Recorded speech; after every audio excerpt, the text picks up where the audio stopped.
Hello, welcome everyone to the day three or session three of the Career Talks, Career Guidance sessions from Lila Guru Club. This is an event where we are talking to people from various professional backgrounds to understand the different careers that people have, what they do in their job. And this is a program where we want to introduce our children and even ourselves, a lot of professionals, we don't know about different professions that is out there, except for the domain that we all belong to and what we do on a day-to-day basis. So this is more about discovering different careers out there. And within the career, within a job, what is it that people do? Because we usually have a stereotype of a job that we hear, but we wanted to get into deeper and understand if what else is there, what more is there in these careers, and that's what we are doing. And this is a day three. Day one, we spoke to a scientist from the aerodynamics space, and then yesterday we spoke to a person from product management. That was me into IT and digital world. And today we have Mr. Ankur Gupta, who is deputy general manager, practice lead, and knowledge manager in biotech. Uh, if you can think of it, anything related to vaccines and medicine, you can relate to that. So we have Ankurji joining us today from Hyderabad, dear friend of ours also, and glad to have you here, Ankurji. Thank you for Thank joining. you. And we also have my partner in crime, my co-host Sharadji on the call. So we're gonna have a casual discussion about understanding what does this profession really mean, what happens. And for me, as a growing child, as a person in this field, I had no clue about this career at all until a time when biotech became a buzzword, when IT was happening, parallelly BT was happening, biotechnology was happening, and that is when we found out that there is something called biotechnology, which was not something that we even had heard of before, because people like us studying in schools and colleges, when we spoke about biology, there were two things: you either become a zoologist or you become a doctor. So those are the only two things that we could think of. But then when BT came in, we thought, okay, there's a lot more than what we had seen. But to speak to somebody from the domain to understand more, it's a great opportunity, and I think it gives a lot of us a good understanding of what happens in this world. And Ankurji, if you could quickly give us an understanding of what exactly your heavy title that you have, what exactly do you do, what does it mean? If you can help us break it down for us. Absolutely. Thank you, Bharatji. Thank you, Sharaji. So, in a crux, I would define my role as I help my company preserving the organizational knowledge. So, Okay. whatever knowledge is produced in the company, Mm-hmm. be it a person who is working at top floor or be it a top management. So, right from every department, be it engineering, production, supply chain, finance, Mm-hmm. or even any other department. It could be admin as well. So anything and everything is knowledge for us. Mm-hmm. And because our company is, around 60 plus years, it's been in the industry. I mean, this was the first vaccines company in India. Mm-hmm. This first pharma company in South India. Wow. They have a lot of first with associated with them. This company is number one in tetanus vaccines in the world.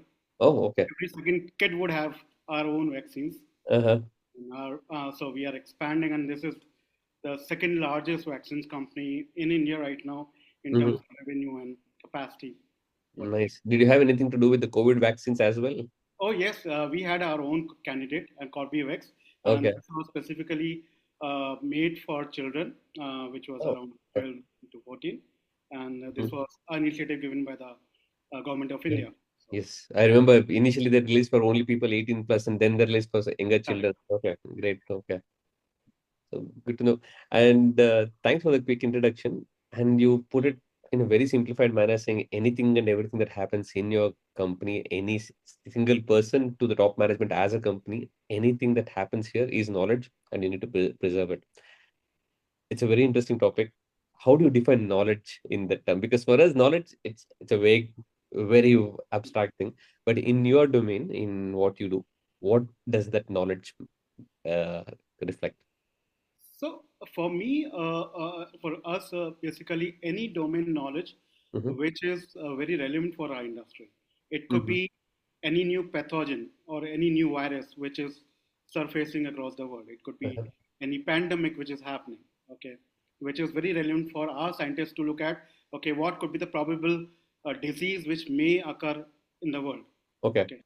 So, so that gives a lot of cue for us to look to work around that pathogen and then to have an antidote for those kind of viruses or bacteria, Mm-hmm. which may have a potential to create a endemic or pandemic. You know? Okay. So that is from scientific point of view. Mm-hmm. If I put it in another way, word, I could define knowledge in another way, which could be like, let's say, there could be lot of lessons learned. We have it could be a normal production shutdown, or it could be, engineering team could get into a shutdown and wherein they take care of a lot of vessels and our equipments, Uh-huh. and it may not go as per the plan, Okay. and there could be a lot of unknown factors around it. So there are a lot of learning lessons for us. What Okay. went wrong? What could have been done better? Mm-hmm. Okay, where did we make mistakes? Okay.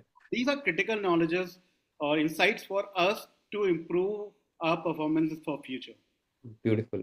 So it is not just about being preventive, predictive about what a pathogen can be and how to prepare to counter it when it occurs, but also a shop floor level knowledge that somebody learned saying, okay, if I drop this bottle from this height, it breaks.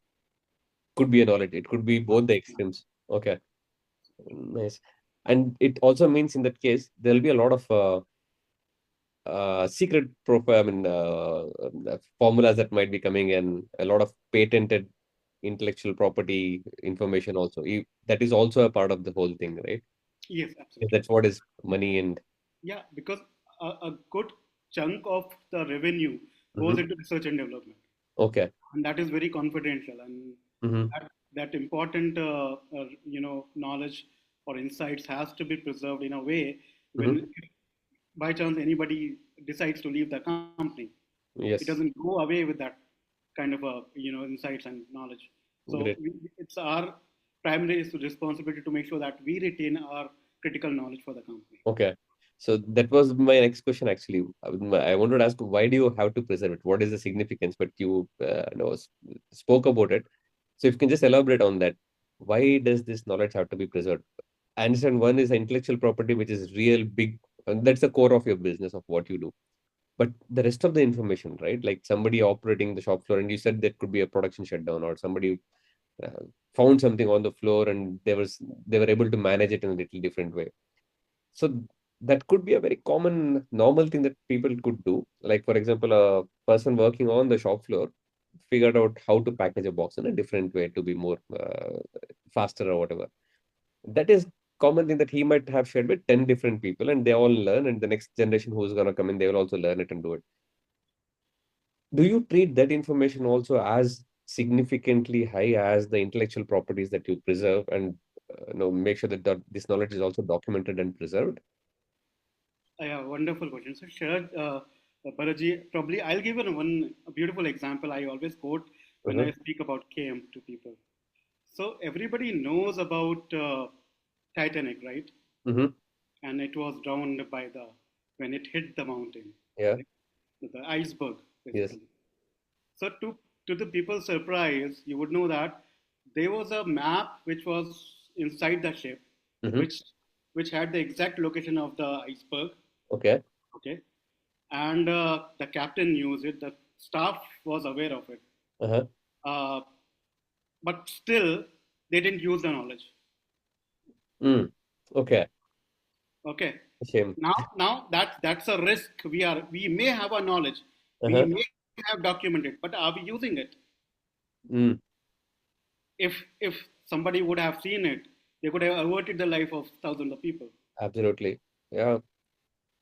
I mean, that's somebody's put in so much of effort to document those days with no technology, no GPS, no internet, whatever. If somebody had taken so much of pain to put a physical map there and nobody used it, it's such a shame. And as you mentioned, a very beautiful point. You have documented all of these things and it has to be used. How do you put this knowledge into use? What is there a practice like what you follow? So I would. This is challenging But I think that it's about the culture of the company, Okay. because unless I see knowledge as my daily routine, I Mm-hmm. take it so religiously that when I share knowledge with you, okay, I will get benefited from what to tomorrow I may seek something from you. Mm-hmm. Okay. Okay, so this is very much part of the culture, and then of course, it involves a lot of change management. Mm-hmm. That okay, and to put it precise, we have to link this with risk management. Mm-hmm. Okay. Probably, probably there's one beautiful again example I would like to quote here. NASA. Okay, Uh, NASA is one of the best organizations we have, mm-hmm. and so they long back, they hired very potential and good scientists Mm-hmm. to create a spaceship which could go to moon. Okay, Okay. the project had millions of dollars from White House, and that was sponsored. Mm-hmm. Once the project was completed, you would be surprised that most of the scientists were retired, Mm-hmm. okay? And most of the knowledge, when they started digging out, was lost. Okay. Okay, so if they have to start this project again, Mm-hmm. you can imagine the kind of Of work that has to work go. they have to do again. So Yes. many years Uh-huh. and millions of dollars they could have saved, or the Absolutely. risk they could have averted. Yeah. I mean, so significant, so important it is, and the time, money, the effort that people have put in, so much of it at Absolutely. stake. Which brings me to a point to see it looks like a very demanding profile to be in because you have knowledge coming from every corner, from every minute, from every employee that is there. Do you have a big team of people like you who Uh, do this? so for this company, I it was a big assignment. I come from a consulting background. Okay. Okay? Worked with Ernst and Young, Deloitte, and Capgemini, Mm-hmm. and so this was a new opportunity for me to do or set up KM practice for a biotech company, which we rarely have in biotechs or any pharma company. Mm-hmm. At this point of time, I'm the only person who is doing it, Oh my looking God. at the technology and then culture point of view, Uh-huh. another aspect of it. But once the process is set, I think, I mean, you can good to Yes. go. Yeah. Process it and people have to start practicing it and make it a part of their job. So having said that, you are the only person taking care of it, and there is so much of knowledge to be managed, documented, preserved, and made sure it's put into use. What does your day in life look like in your job? I mean, for people like me, I know about knowledge management that we do in our industry, in our domain in IT, and Sharaji, you might know because you have a lot of documentation that goes around because you're Yes, building yes. I mean, machines that are millions of billions of dollars. Uh, but for this kind of a knowledge management where you're talking that every single piece of information is converted to knowledge that has to be documented, recorded, and put into use, what does your day in life look like at office? What do you do?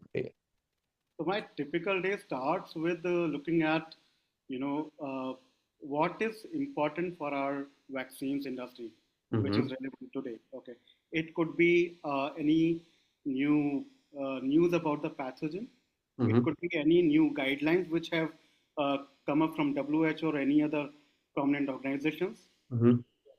Bill Gates and Melinda, and right from guidance to any technical document which has been published in a public domain. Mm-hmm. Could be a webinar which could be conducted by the senior scientists across the globe. Okay. So anything which would help my scientists, my management to update themselves and be at par with the industry. So Okay. this is one was, and I have a lot of fields around it. Uh-huh. So a typical mail goes from my mailbox to entire management, Mm-hmm. and what is relevant for them, so they will look at it. One Okay. is updating them with what is happening in the industry across the globe, Mm-hmm. and then then looking at the current technology I have. Mm-hmm. So I've made an internal portal which is based on SharePoint and other Bittrex technologies, Mm-hmm. wherein I look at who would have contributed any document to the system, Mm-hmm. okay, and make sure that it is available to the people and unsearchable and thing, like, okay, Mm-hmm. and there could be a lot of confidentiality around it. So you have to mask anything which is not supposed to be circulated among Mhm. the ordinary common Right. people or users. Yeah, And confidential. then, yeah, yeah. And then typical connecting with the functional heads. Mm-hmm. If engineering is coming up with some kind of a new project, so Mm-hmm. I have to be with them or any other functions. So entire day goes like that. So you're consolidating knowledge from everywhere, Yeah. making sure whatever is consolidated is sent to the right people at the right time. They pick it up and they start using it. You also need to make sure that what kind of knowledge can be shared with mass audience, what cannot be shared, it has to be kept behind closed doors. So this is a big demanding profile, it looks like. So, and Yeah. today there's multiple sources of information coming in. You have internet of the world, and you have AI coming in, and you have different sources, people writing blogs, making articles, somebody posts something on Twitter, and it's crazy out there. And with that, there's also a lot of fake information that comes in, right? How do you manage this? How do you even understand what is fake, what is real? How do So we what we have done is we have identified the top sources that yeah. true sources for us across the public domain, Hmm. and we generally look at those sources because those Okay. are Set authentic. sources For always. example, UNICEF, Yeah. WHO, Okay. okay, Melinda Gates organizations. Hmm. So there are quite few organizations we try to authenticate from those, and Okay. we stick to it. Okay. So you're getting your feed from the trusted sources. Yeah, yeah. Okay. But, uh, Um, I would like to add one question. Am I breaking uh, the flow no, here, no, Bharatji? please go ahead. It's more. There's no flow. It's organic. Yeah, yeah, perfect. What I observed while Ankurji was answering was that he told he has to do a lot of research himself. So one part is the storing of information and making a log of all the information. Another is doing his own personal research and seeing in his domain of vaccines and pathogens, and then sharing that with the scientists. So how much? I mean, one part is the management part. I am also seeing a technical part being shared here by Ankurji. So do you have to be updated with such a knowledge, and do you have the knowledge of that domain? How is it? How does it work, Ankurji? Very interesting question, Sharaji. In fact, like to work with consulting company and that too into financial domain and other technology or media domain. So again, like I said, this was a very challenging profile, and my charm was to set up a KM with the first biotech company or vaccines company, and then to create a benchmark for the industry to follow. That was my primarily motivation. Mhm. Okay.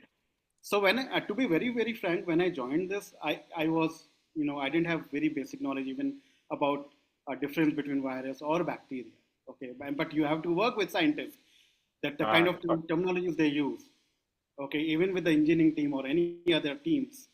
So because it's very different from consulting companies. Okay, you need Mhm. to understand what they speak. It took time, but again, the curiosity to learn fast. Okay. And when you read, I think you get into the game. Yeah. You try and you will get you will understand. Okay, what this is what is needed by them. This is Mhm. what they follow. This is what will help them in their own work. So I think in the journey, I pick it up. So Okay. So you learned swimming after getting into the water. yeah, yeah, absolutely, absolutely. I think learning on the job. On-job learning, as we call it in the Hmm. beautiful question and a good insight on that. I mean, I had one thought that was getting into my head time and time again, right? So when you're managing all of this knowledge, the sources could be internet where people are sharing it because they want to share it. But internal knowledge is something that comes from your own people, your own staff, the companies, employees. So typically what happens is if I know something, I want to go and do it myself and show that I'm the best here. Right? That's the typical thing that happens with human beings. How difficult it is to get this information out of somebody to make it shareable and get it done. Is it something that people voluntarily come out and share it, or do you have to make them do this, or is it a part of the culture of the company or a job description that requires you to share what you learned? Uh, it's a wonderful question and difficult too. So this is where a lot of companies in KM they struggle. Mm-hmm. Okay, what is documented, they can do it easily. Mm. What I say or what industry says is a tacit knowledge, Mm-hmm. which lies in your experience. Okay. Okay, which is a mental knowledge. Okay, and when I look at pharma industry or biotech industry, Mm-hmm. 90% of the knowledge is tacit. It Mm-hmm. lies in the experience. Only 10 to 20% is documented. Okay. Okay, if an expert is working on antisera or a viral scientist or a you know bacterial scientist, so what typically people have, you know uh, they have their own documents how to work, how to execute the thing. Mm-hmm. But when it comes to expertise, we look for, we work with them on a gamification or something like creating a culture around it Mm-hmm. or something like that. If I say that, if I have one idea, Mm-hmm. okay, and you have another idea, and we share the knowledge between Yeah. us, so at the end we both have two ideas. Yeah. Okay, so it's all about people getting the reward out of it. Yeah. What's Collaborate. in it for me? Okay, Yes. sometimes Yeah. that motivation works. Mm-hmm. Sometimes the mandatory things works for few people. Okay, you Mm-hmm. have to do it, Mm-hmm. and it's an experience. I mean, Okay. you look at the company and then Yes. how it Yeah. Yeah. True. It's cultural thing also again, right? cultural thing. Yeah. Beautiful. And with all of this things happening, what is the most difficult thing for you in your job? If you can recollect one of the things, right? Of all these things that you do, what is the most crucial and the most difficult thing in your job that you do? I think what I have experienced is people who become little old in the company. Mm-hmm. Okay, they become very rigid in terms of their thought process. Mm-hmm. Okay, and unless, see, for us it is technology you can implement, Yeah. content you can create, but Mm-hmm. it's the knowledge will be produced by people and consumed by people. Mm-hmm. So for me, people are critical a component. Okay, Right. and then in an industry like pharma, Mm-hmm. the average age of a work profile is around 20-25 years. Mm-hmm. So they stay long. Yes. Yeah. Okay, That's so like. some people are even more than that. Uh-huh. So working with those people Mm-hmm. sometimes become challenging because they might not adopt the technology in Mm. first place, Okay. or they might not share because they have a hierarchy. Mm. But dealing with them with with whatever we say, Okay. that's one of the typical challenges here. The adaptability of people that you deal with is okay. Okay, get it. When that's what we yesterday and day before yesterday also when we were talking about our domains of different things that we were doing, one of the things that came across commonly is how adaptable you are in your job, so that you can do better. But now, from what I'm hearing from you is, if you are not adaptable, you're gonna hurt other people also in the company because their work cannot be done, and you're kind of in a way hurting the whole company's working. So adaptability comes back again. It's not like uh, it was a planted question then that you need to answer about that, but it seems like there is a very common thing between at least the three domains that we have spoken about so far. One where we spoke about our own adaptability to grow and learn in what we were discussing yesterday, but here you are speaking about how other people's being adaptable or not also impacts it. Going back to the basics, did you choose to be in this field as a growing child? Did you know about this field, this profession, this career? How did you land here? This is very interesting, Balaji. So I started my career as a content writer. Okay, and Content I writer. yeah. So Okay. I was working for one of the business magazines. Uh-huh. So the analyst. Okay, it was a financial magazine. Mm-hmm. So for one of the article I was writing, so I happened to interview vice president of Deloitte Consulting. Okay. It was that time KM was a very new Uh-huh. profile, and my article was on that. Okay. So, while working on that article, this is Deloitte happened to me. Mm. Okay. And then I was part of the knowledge management team of Deloitte Consulting, Mm-hmm. and from there the other consulting company, because Okay. knowledge is very critical for any consulting company. We don't sell Yes. products, but all about knowledge. Okay. So there is one thing that for me was an understanding that came about, or a clarity that came about, is when I was looking at your profile and the company that you work for us, when we see somebody who is working in a biotech company, we assume that the person is something to do with biology and chemicals. Like when we were talking to Sharadji, we debunked one of the things, saying if you are a scientist, it doesn't mean that you are wearing lab coats and doing something with secret labs. You're a scientist working on knowledge, doing technical stuff. But here, when we're talking to you, when we look at somebody in the biotech field, in the biotech domain, it does not mean that you are somebody who comes from the biology background of it, biotechnology background of it, but there are a lot of other domains that kind of supports this core operations, and that is knowledge management. So if I had to put it in a definition, is you are a knowledge management professional, right? And supporting biotech firm today, and previously you've done worked with other companies. So you are a knowledge management professional. So now knowledge management is a profession, is a career, it's a domain for people.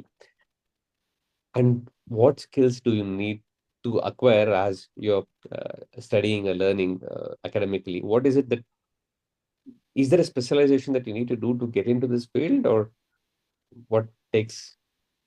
So when we started Baraji, there was nothing, there was no course around it. Okay. Till date, I think now this has become little organized. We Okay. have some international certifications in knowledge management, and Okay. so now people are doing it. Uh-huh. But during our time, this industry was evolving. Now it is at a stage of wherein it is getting matured.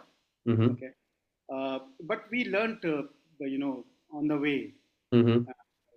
Specifically, I think once the standard has been set up, Mm-hmm. okay, now we have a ISO standard for KM now. It's Right. been 1 year, and Uh-huh. then APQC, American Productive Quality. Now they also offer something. So we have come up with some kind of standards which is, implemented across the globe in KM. Mm. Adopt that, and I think the stream is still evolving now because AI coming in place. Yeah. Traditionally, what we used to do will change, and it is changing. Right.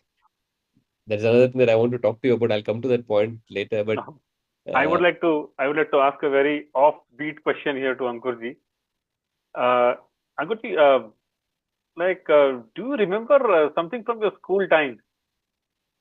What kind of a student you were, and did you have any hobbies, or do you still have some hobbies? Just for anyone to who listens to this podcast later on to know that you're not a very serious knowledge management person. You also have a human side. Just tell us something about it. And this very offbeat question, as I told you before, it may move the flow here and there, but then I'll get back to the flow again. So, Sharaji, you made me remember one of my interview I had with CTS Cognizant. Okay, I was hired to set up a KM practice for their consulting thing. Okay, and I was being interviewed, and then everything was passed, and an HR head came. So when he looked at my CV, he said, and then all the academic credentials, he said, Ankur, when I look at your credentials, I see your graph is going down. Hmm. But when I look at your career, your graph is going up. When I look at your career, Yeah. So okay. so so academically, I was, my target was just to get passed. So, but I think I was more into learning by myself. That's something, one attitude I had. So I was never interested what teacher was teaching, but I used to have a lot of books in my rooms, and that is one thing which is still continued. I Mhm. made a lot of investment in buying books and and then flipping around. So that is something which has been continued. So basically, you do knowledge management at a personal level as well, not only professionally. Uh, Certainly. exactly. It's like it's there in his it's in his structure. I consume knowledge. I want to manage knowledge now. So yeah, a great question, and also it's something that we usually tend not to speak about it. So usually, what I have as a personal trait, I have a liking towards something, how much of it do I put it back into my profession or in my job? Exactly. Yes. This is How also people one have to offshoot. factor it. Exactly, right? So I am, maybe I'm an artist, but my job that I'm doing something else. Does this two have a connection? So, like, though it seemed like an offbeat, you see a connection there. How did you end up in this profession? Because from childhood of you having a passion to learning and knowing stuff, maybe that's what led you here. Thanks for the question, Shalaji. Yeah. So And I'll put you back on track. You ended with AI. maybe I was just getting carried away with all of these things. Thanks for bringing it back. There was one more point that I wanted to ask when you were talking about when we were studying, there was nothing about this domain at all, right? If people who are going to listen to this podcast later, people who are 10, 12 years, 16 years, and who are at the path where they are going to make a decision about the career, if somebody has to get into this field, what do you recommend for them to learn or skill themselves with the crucial skills that they need to? So, Bharat, your primary skill is to know how to deal with people. How Okay. to deal with people? Okay. So it would require a lot of psychology, Uh-huh. understanding how people behave, okay, Okay. and what motivates them. Dealing Hmm. with people is in and out, okay, Okay. and then skill of understanding all about content. It could be right from curating a content to creating a content, and Uh-huh. it would be how you can put a content in a way wherein it can be consumed the way my customers want. Okay. Okay. So content development is a very very important skills what Uh-huh. I can speak about. Okay. So, irrespective of what technical background or whatever course you do, so having to know how to manage content, how to deal with people. Yeah, that's what I can see. Technology can be managed. You can Yeah. hire people to Hmm. come in and then they can set up the entire process. Hmm. Process can be created, but I Right. think what will be consumed in the end is the content or information or knowledge which is critical for you. Mm. Okay. That's where my win is, and it should have an impact on your work. Mm. Wow. It should create a value at the end for you. Yes. Make it matter. Yes. So, when talking about people, talking about technology, talking about consolidating things, working with people, and all of that is one place where we all know this is the reality of what it is right now and what you're doing today. And you also mentioned AI coming in, right? How do you think with AI coming in on technology evolution that is happening, how do you think this job that you're doing today could look like in 15 years from now, for example? So what would change? So it's again a beautiful question. Uh, so I always look at KM, knowledge management, as a mother of AI.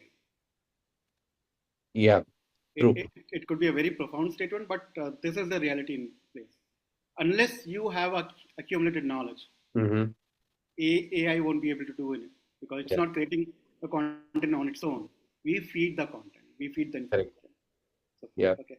So we recently did a project wherein uh, uh, we created a knowledge base with the AI help of Mm-hmm. AI for competitive intelligence and other thing. So Mm-hmm. ultimately, we have to create it the knowledge base first, Okay. and then Train lot of there. things around it. Okay. So even 50 years from now, Uh-huh. it's all about the right knowledge in place. Nice.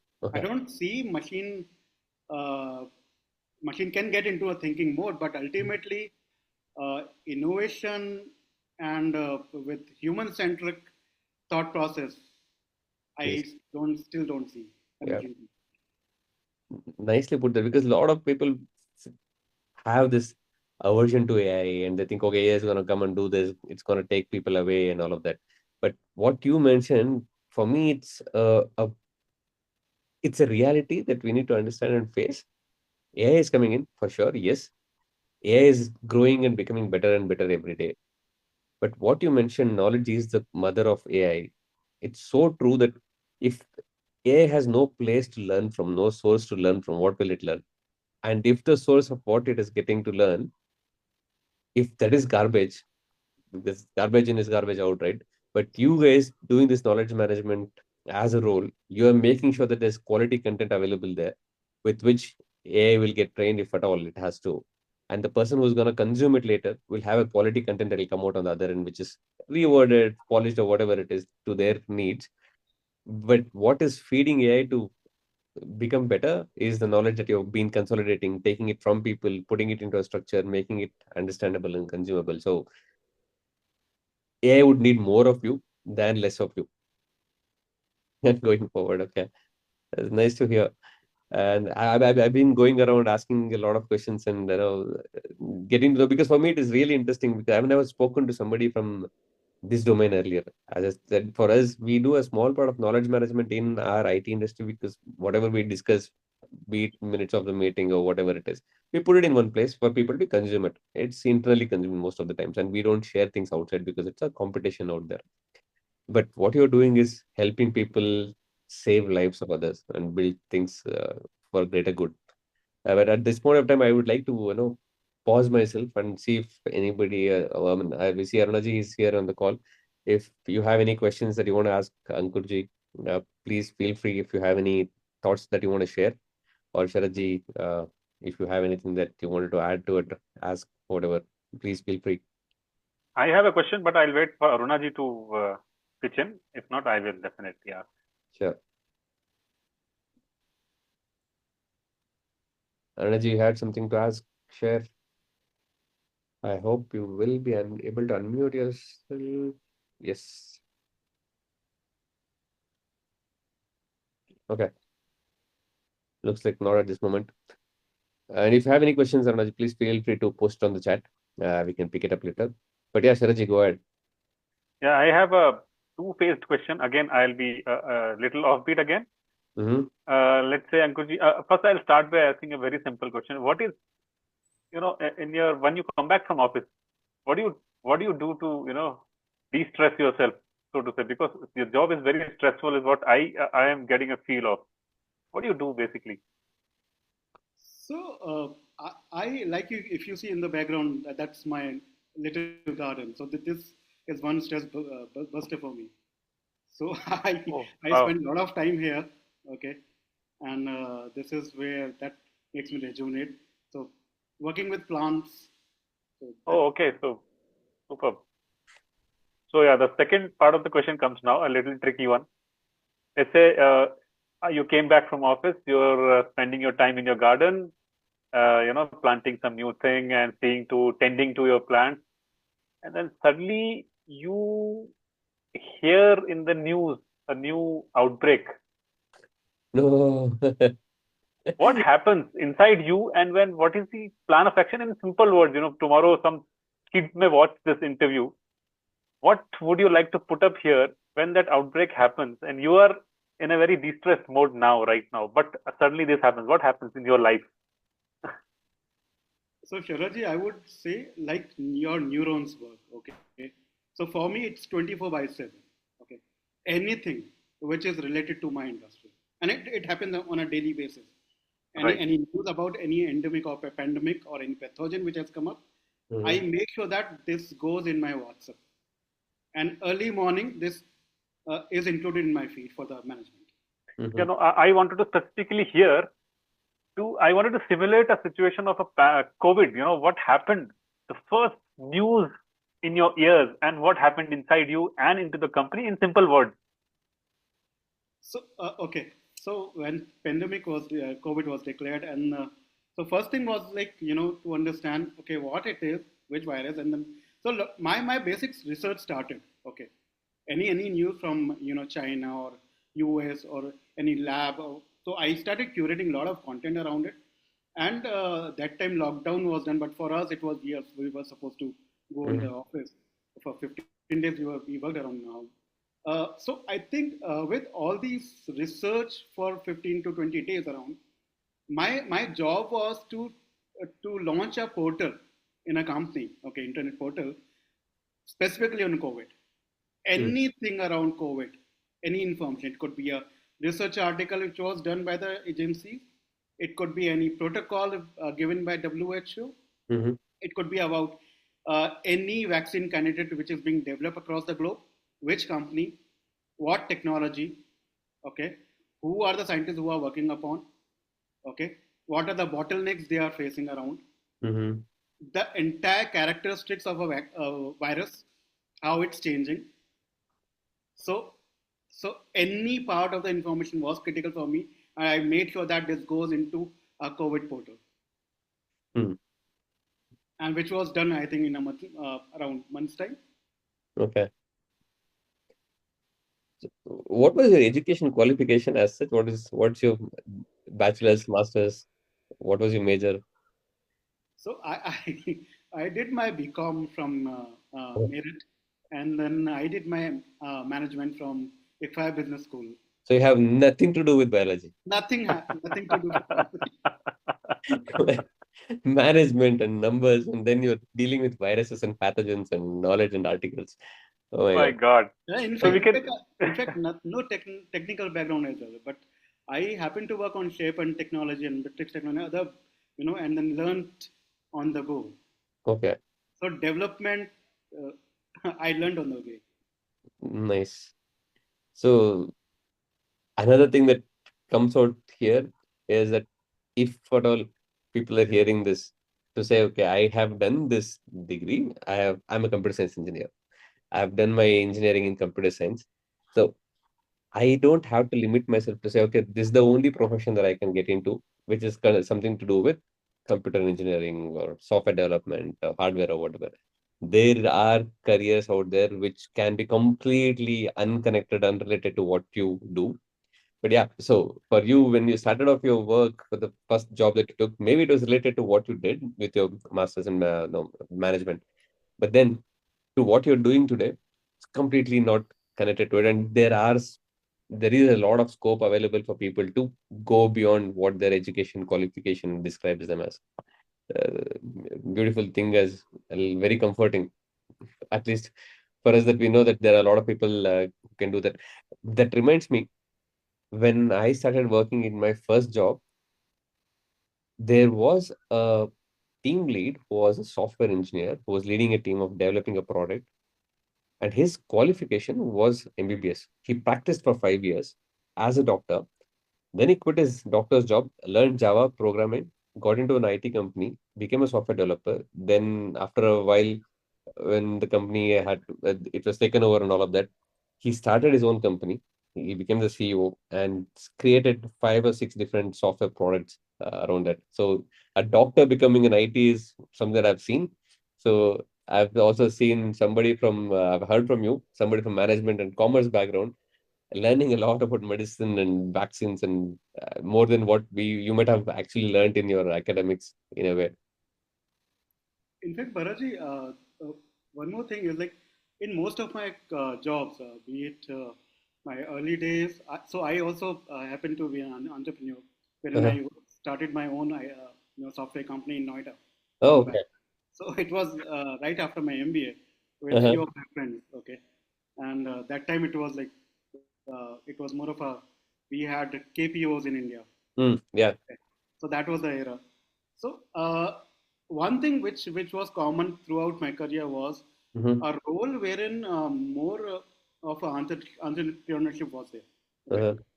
so we setting up our division with the current company, and if I speak about CTS, again setting up a game practice over there. Mm-hmm. Deloitte, it was starting at that time. Okay, so the role of setting up something Yeah. where you learn the business skills. Mm. Okay. So So that is that helped me. yes, that's the management element of your academic study that came in here. Okay. Perfect. I saw Arunaji was trying to unmute. Maybe you had something to ask. Add, Arunaji, please go ahead. Yeah, but I won't be able to come on video today, so That's sorry okay. about that. Mhm. Uh, I I was listening to the conversation and it's very interesting. So I was just trying to think from a perspective of a like a 7 to 10 year old. So I mean, some of the jargons which are being used, like I mean, I was really trying to understand whether they can relate to this or not. So that is, I was trying to get into their shoes and trying to understand. So maybe we can make it little more simpler for them to kind of relate to this. Like I don't know, like I'm just giving this as a feedback. So take it with a pinch of salt, please. Yeah, no, no, no. Absolutely a very valid point, because when we start discussing about all of these things, there could be some of those things that people don't even understand because they don't have the background of it or not yet in the age. So 7 to 10 years is a very early age for this discussion. I think the But thing. sorry. Like the 7 to 10 class. Sorry And about that. No, yeah, so absolutely. So we'll keep that in mind and we'll try to see as much as can be simplified. But that is also the reason why we invited parents to be there, because a 7 to 10 standard student in a school might not even know about a lot of things that is out there in the world beyond their school compounds and boundaries, right? So that is also the reason why we wanted parents to be there, so that these questions come back and they could simplify it, and a very valid feedback. So we'll keep that in mind to say when we are discussing further with other professionals, we make sure that we can uh, mellow it down a little, but also at the same time, these questions I feel, this is my, I'm just sharing my thought. These questions of the certain terms that we use, right? Knowledge management, KPO, and now pathogens and viruses. Those could also create a curiosity in the listeners to say, okay, I heard this word. What is it? What is it all about? I want to know more. Could also be a silver lining to those things, is what I say, take it as, but it need not mean that we keep throwing jargons at them which they don't know. But then it could be a place where we as parents can also start to see if that triggers a curiosity, because that is one of the ways that you identify what profession or what career or orientation that the child can have based on what they hear and what they connect to and what they want to explore. Right? If I hear something about entrepreneurs today, they everybody knows what an entrepreneur is. Everybody knows that it's a person who owns and runs a business and sets it up. But there are certain words that somebody hears to say, okay, KPO is something that we had not heard of. Biotechnology, as I was mentioning earlier, before I think you joined, is something that we had not heard of. But when we heard that, there was a curiosity that sparked to figure out, what does biotechnology mean? What does KPO mean? What is that word? So maybe that will lead them to start exploring further and maybe discover something new for themselves. Could also happen. Encourage that. But if you find there is something that they could not understand, please do share the feedback. And we have, I think, a WhatsApp group that's going on. If you want somebody to help you expand further on it, if the child wants to know more, we would be more than happy to simplify it and expand it further for you. So that is something that we will take it as a feedback and also keep in mind that people could have more questions. Thanks a lot for sharing that. But is there anything else that you want to point out specifically, Arunaji? Is something that you want to ask? Yeah. Like one more thing which I felt was the conversation can be made little more interesting Mhm. because the conversation, as I was observing, it was more at the uh, intellectual level. Mhm. And like as a 7 to 10 year sorry 7 to 10 class student might find it little Right. boring maybe, like because Mhm. these days children get bored very easily, right? Mhm. So we can make the conversation interesting for them is what I was thinking, like kind of a like if some stories are told like for everything, like then maybe they'll find it more interesting to relate. So, Absolutely. so that's what I felt like. Please pardon me if. Oh, no, no, not at all. Not at all. This, the whole idea of this was to hear from you, get your feedback, and see how it is going on, right? So, interesting point. Let's see if we can include that in the upcoming things as a theme for children to understand. But yeah, good point. Anything else you want to add? You sorry if I cut you off there. No, like no, that's okay. Like because I joined a little late also. So and as I was listening to the conversation, it was very interesting. But I felt being uh, I mean, conversing at a intellectual level is Mhm. something like, yeah, we elders find it very interesting. Mhm. But however, like, we need to be in the shoes of children to see if they can relate to it. Because, like, even in our classes, like, if I have to go back to my younger days, Mhm. then, like, only those teachers who would teach by telling stories or examples Mhm. were all of our favorites, Correct. right? Correct. So, so that's what Correct. I was trying to remember. So maybe my perspective is one-sided, so I could be wrong also. Not But at all. I mean, nothing is right or wrong here. I would, as much as it resonates, right? Telling something in a story is something that they'll remember and carry it back home and they'll love it. There's also another angle to this is that at the period of 7 to 10 years, 7th standard to 10th standard is a place where they're actually building the foundation of what they want to get into next. true, true, true. Yeah. And they are not, I mean, if you can recollect your childhood days and our childhood days, at that age, if you ask them what profession you want to get into, we would throw a big name there. I mean, I wanted to be a Air Force pilot. I wanted to be a scientist. I mean, it could be anything that it's not decided there yet. But as we see, that is a time where the parents have a lot of influence. They keep pushing the child saying, hey, you're good at science. Why don't you pursue something into medicine? Or you do something in engineering? Why don't you do something because you're good at math? Why don't you get into commerce or management or finance or whatever, right? There's a lot of intervention that happens from parents that kind of goads the child into a specific domain, and which was the intention of these conversations is also not just a child sitting in front of a computer trying to understand everything and go figure out what careers are out there, but it was more of children and parents together sitting there. If the child gets bored, I mean, definitely if some places they cannot understand something, they'll just walk out from that.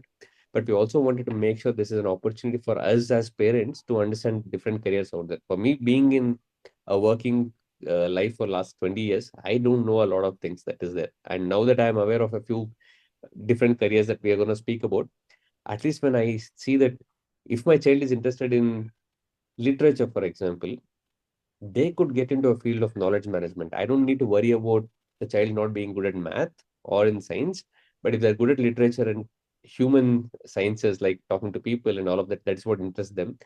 Maybe this is a career for them. As a parent, if I understand it and I have that anxiety let down, saying, okay, my child is not good at science and math, and we open up ourselves to say, okay, what are the careers are there to discover, and maybe I could focus or trigger a curiosity in the child to take that up, is also another way that we are looking at these interactions. And if we meet that purpose, also it is a good thing.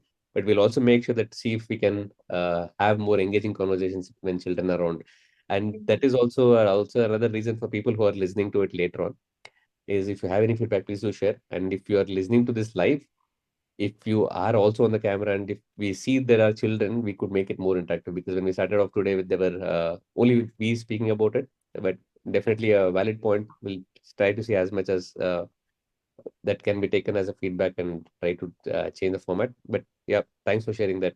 Yeah, And sorry, like today I won't be able to come on video, but tomorrow onwards I'll be no, on not video. not a problem at Yeah, all. yeah, sorry about Because that. it kind of also gives us a guidance towards whom are we talking to the audience that Yeah, yeah, definitely. Like, I mean, I also don't like to be no, behind the camera. don't feel So, bad about it. yeah. But I hope the point that I mentioned about how the parents can also be, can get a insight from this is also something that we are targeting mostly.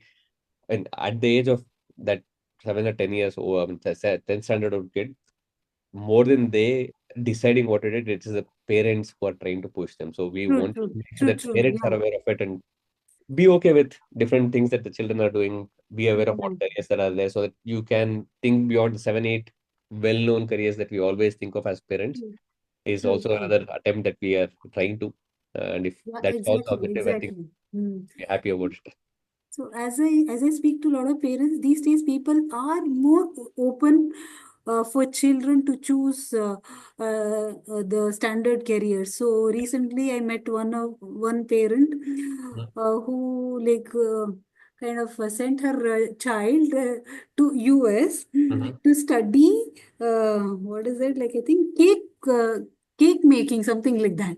So I found it really interesting. So like somebody, I mean, choosing such an offbeat career is something which is totally unheard of, right? So but Yes. then the parents said, like, the child wants to do that, let him experiment. If he fails, he will learn. So there is no regret beyond that.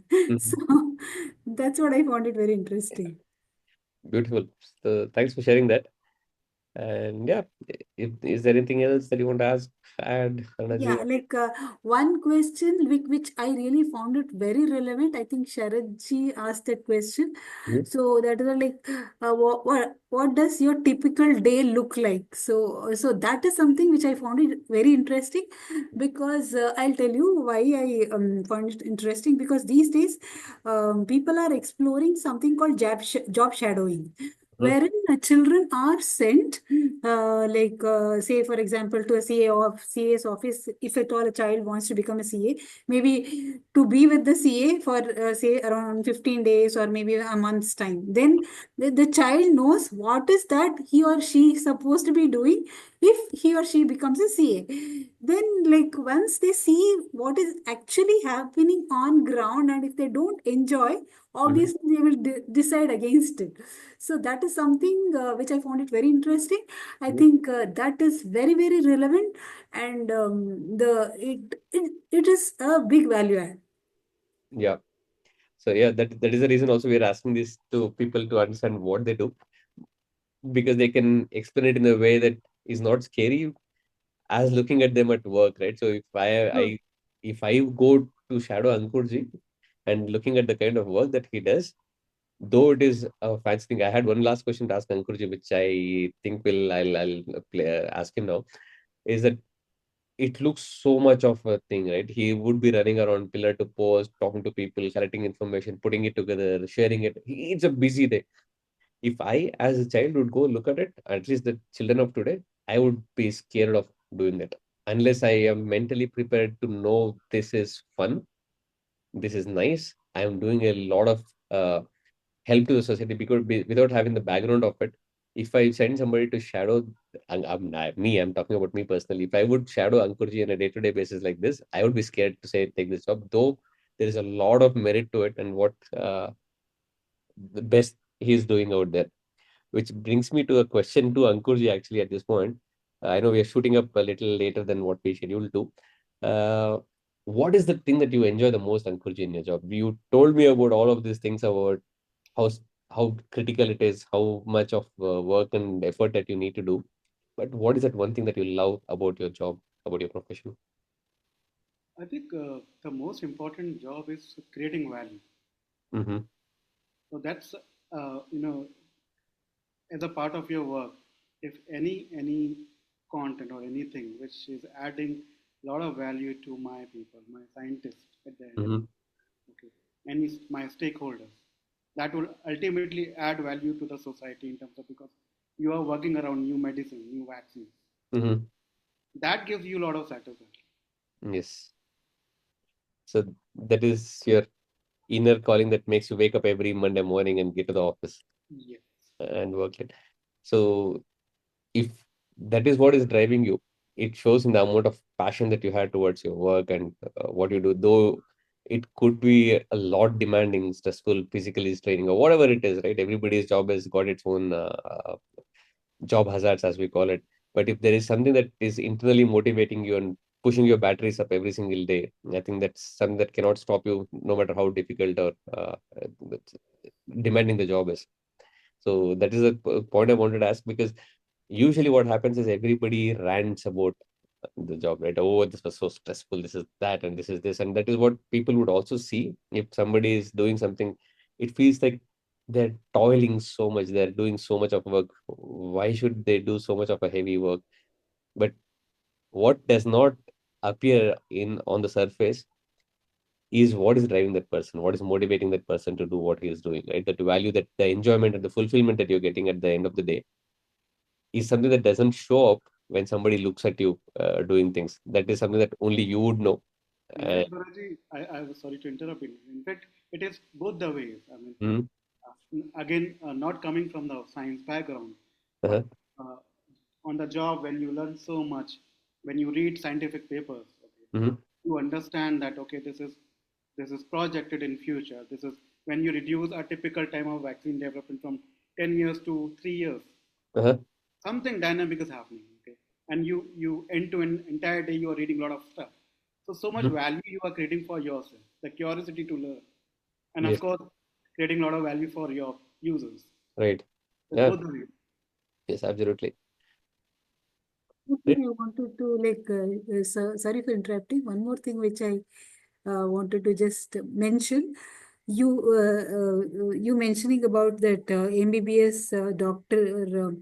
learning Java and opening up that company, right? So these are some stories which are really interesting, Mm-hmm. and it kind of gives a lot of courage for children to take risk and follow the path which they like to follow, because when they hear such stories they can understand that yes, we can also do that and we can be successful as well. So Yes. this story was my highlight of the day.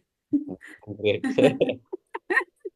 I love stories. I mean, I think you should Yes. pardon me for that, because these are some things which I always remember. So, and I kind of resonate with positive, like good ending stories. So, this was my good ending story. That's why. Great. Good. Thank you. So, how old is the child, by the way? Well, my child is like has passed out like of 12th, so Okay. she's doing what like she's studying this what do they like she's right now doing her BSc. Uh-huh. Later on she wants to study genetics. So, Okay. but I am in like I'm very much passionate about education, Uh-huh. so that's the reason like I kind of attend these things, so that like, and also like I'm working as a career coach. Mm-hmm. So this is something which I wanted to attend so that it can be helpful for me to guide students and then like professionals as well. Okay. So, and yeah, like because I am involved with like other organizations also, wherein like I take up mock interviews and all of that. So I get to hear a lot of students talking about how they change their career path, and also that's something which resonated with me. So that's the reason I wanted to be part of this. Thanks. Most welcome and glad that you're here. Thank you too. I Great. have been associated with like Omni Future from the time COVID started. So Okay. from then onwards, like I have been associated with Omni Future Academy. I've attended a lot of programs. Okay. Great. Yeah. Nice knowing you. Nice talking to you again in that case. Well, we have had a lot of COVID colleagues where we all got together for all of this. Things. uh, Yeah. Perfect. Cool. And Ankurji, anything else that you would like to add for us to know? Well, I think it was a great conversation, and then One last question for Ankur. So, if at all you had not taken this career path, what would have been an alternative career path which maybe uh, you would have enjoyed, perhaps, just as a passing thought? straight from the heart, I would have been a writer. I would have written a Right, lot of books. writer. Okay. So that day when you get time to write things apart from the articles that you're writing for your organization, Ankurji would love to see your publication coming out soon. Anytime. Great. Thanks. Sharaji, anything that you would like to ask? Add? Yeah, I mean, overall, I enjoyed the conversation. Yes. Okay, we'll try to make it more interesting as what noted by Aruna ji. And as of now, nothing to add. Overall, in a nutshell, we have got a very good coverage of all the questions and the answers which Ankur ji had shared with us. Great. Super. Thanks a lot, Ankurji, for taking your time, sharing all these insights and giving us a lot of information that we didn't know earlier. True to your job and your profession knowledge being made available to people. Thanks for that. And yeah, Arunaji, thanks for joining in. Thanks for all your feedback and the questions. Sharaji, thank you as always. Thank you. Thank you, Bharatji. Great. Thank you, Ankurji. Yeah. Thank you, everyone. Thanks, everyone. Have a good night. Bye bye. Bye bye.